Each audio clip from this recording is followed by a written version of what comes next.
Madame, Monsieur, bonjour. Bienvenue dans ce nouveau rendez-vous de l'actualité. Des planteurs apportent leur soutien à Alassane Ouattara, président de la République et candidat du RHDP. L'amélioration de leurs conditions de vie est le motif de leur choix. Réunis au sein de l'Association nationale des coopératives agricoles Anakasi, ils ont porté la nouvelle au Premier ministre Ahmed Bakayoko. On fait le point avec Mama Traoré. Ahmed Bakayoko, à la place Jean-Paul II de Yamoussoukro, le chef du gouvernement est convié ici par l'Association nationale des coopératives agricoles de Côte d'Ivoire, Anakasi. Ce rassemblement qui a réuni les membres de 300 sociétés coopératives vise à rendre hommage au président Alassane Ouattara pour ses actions de développement en faveur du monde paysan. La mobilisation est déjà totale. C'est pour vous démontrer l'engagement des agriculteurs à votre côté. L'engagement des agriculteurs aux côtés du président de la République. Bientôt, nous allons rentrer dans les échéances. Vous pouvez compter sur nous. Monsieur le Premier ministre, ils ont pris l'engagement de peser lourdement dans la balance de la victoire du président Alassane Ouattara. Et je crois qu'au 31 octobre, chacun sait ce qu'il doit faire. Ils ont pris cet engagement. Parce que derrière ces personnes que vous voyez, ce sont des millions de personnes. Parce que chacun au moins a derrière lui plusieurs personnes. C'est ça les sociétés coopératives. Le Premier ministre Ahmed Bakayoko dit ne pas être surpris par ce soutien des producteurs au chef de l'État. Le président Ouattara, c'est un grand travailleur comme vous. C'est pourquoi il construit des routes pour vous, pour que vous puissiez acheminer facilement vos produits.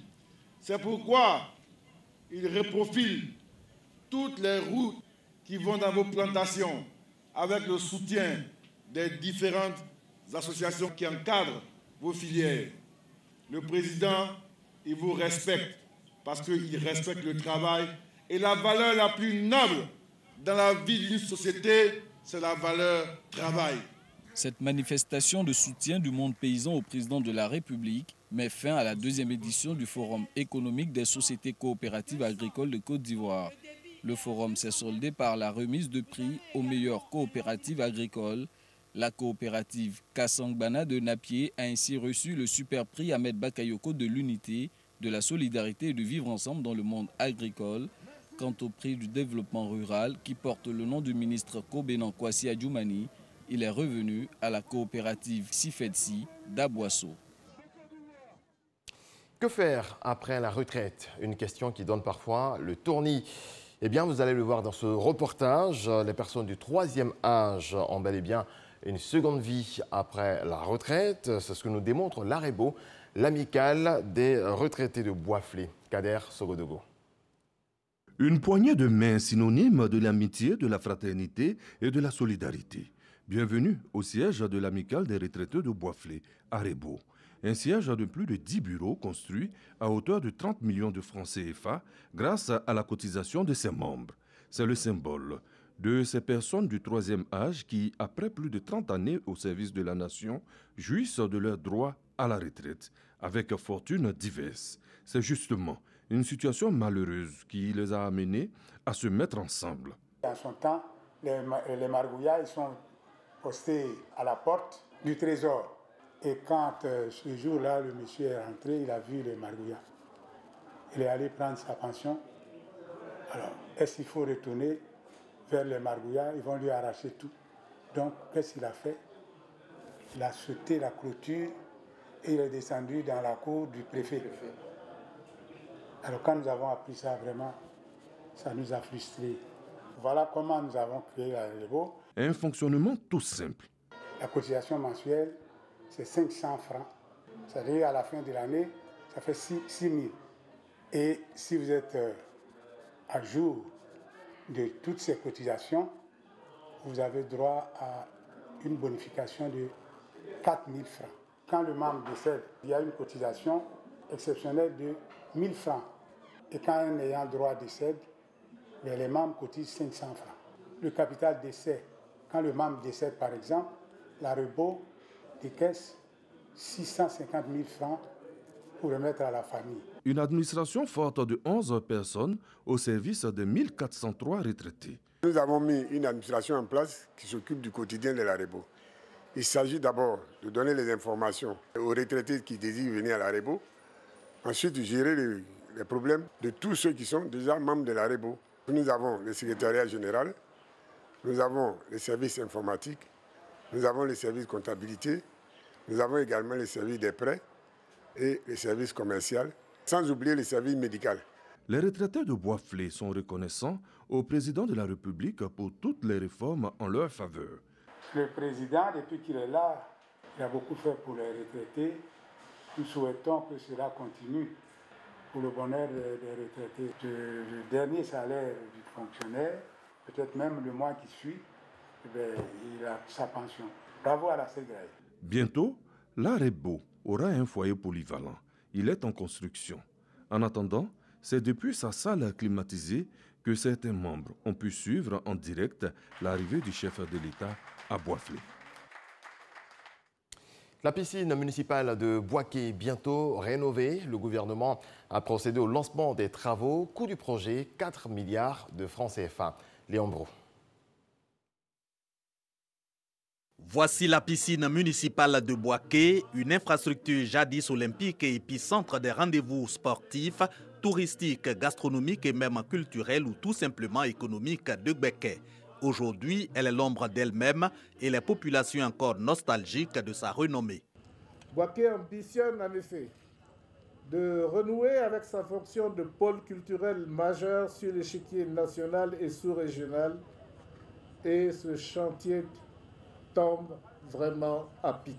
Boakéennes et Boakéens, qui ne se souvient de ce fameux refrain de Lofi chanté en 1965, et je chante Boaké et sa piscine, ces belles rues bien éclairées. Dans 8 mois, soit en juin 2021, ce périmètre de 5000 m² en lambeaux fera place à un pôle ultra-moderne et pluridisciplinaire avec espace vert. Les populations seront accueillies notamment dans une nouvelle piscine olympique, d'autres aires de jeu, de nouvelles infrastructures annexes telles un restaurant, une salle de mariage. Au total, 4 milliards de francs CFA pour la renaissance de la piscine municipale de Boaké à partir de ce lancement des travaux par le gouvernement. Il s'agit pour nous de créer un lieu de vie donc à Boaké, que les populations de Boaké, tous ceux qui viennent rendre visite aux populations de Boaké puissent avoir un espace à la fois pour se détendre, pour se restaurer, mais également un espace de jeu. Aujourd'hui s'ouvre pour nous, sous nos yeux, le temps du développement, le temps de la cohésion, le temps du rassemblement des Ivoiriens. Avant-hier, c'était dans le Moronou. Hier, c'était dans la Maraoué. Aujourd'hui, c'est ici dans le Boaké avec le complexe sportif Amadou Gon Coulibaly.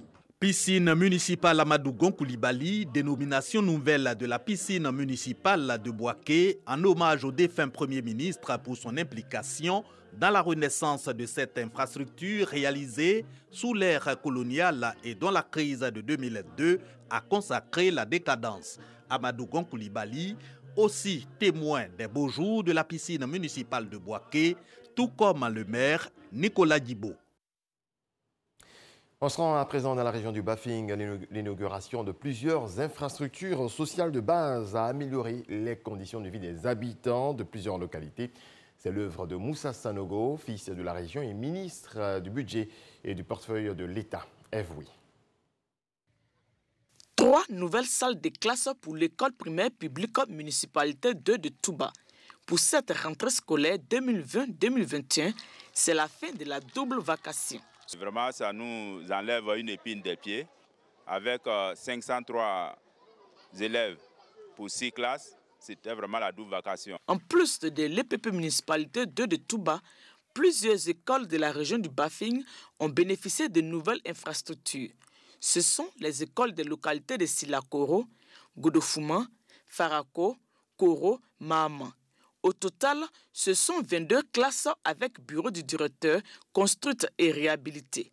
Le bienfaiteur est un fils de la région, le ministre du Budget et du portefeuille de l'État, Moussa Sanogo. L'école, c'est quand même des opportunités qu'on donne à des enfants de pouvoir changer leur avenir à titre personnel, mais aussi changer demain le visage de la région, parce qu'ils vont en sortir des cadres, des gens bien formés qui vont aider à faire avancer les choses. Il a en outre saisi l'occasion de la remise de ces infrastructures pour prodiguer des conseils d'usage aux communautés bénéficiaires. D'abord de faire un très bon usage de ces écoles-là, de veiller à leur entretien et aussi de veiller aussi à scolariser les enfants, en particulier les filles. Il y va de l'avenir non seulement de notre région, mais également de notre pays. En plus du secteur de l'éducation, le ministre Moussa Sanogo a mis fin aux soucis de nombreuses populations en matière d'électricité et d'accès à l'eau potable, comme ici dans la localité de Boro-Borotou. Le village est désormais connecté au réseau électrique national et l'eau courante y coule à profusion. L'année académique 2020-2021 au centre d'une rencontre des acteurs de l'école catholique en Côte d'Ivoire. Ils ont dressé le bilan et les perspectives. L'attitude à adopter face à la maladie à coronavirus a également été abordée. Soro Corona. Depuis le 14 septembre dernier, la rentrée scolaire 2020-2021 est effective partout en Côte d'Ivoire. Une rentrée particulière en raison de la pandémie à coronavirus. À Yamoussoukro, le secrétariat exécutif national de l'éducation catholique en Côte d'Ivoire peaufine ses stratégies pour une année scolaire de qualité. Tous engagés pour une école d'excellence et autonome dans la communion. C'est autour de ces thèmes que les acteurs de l'école catholique ont échangé. Les responsables des écoles catholiques de Côte d'Ivoire se sont félicités des bons résultats obtenus en dépit de la crise sanitaire.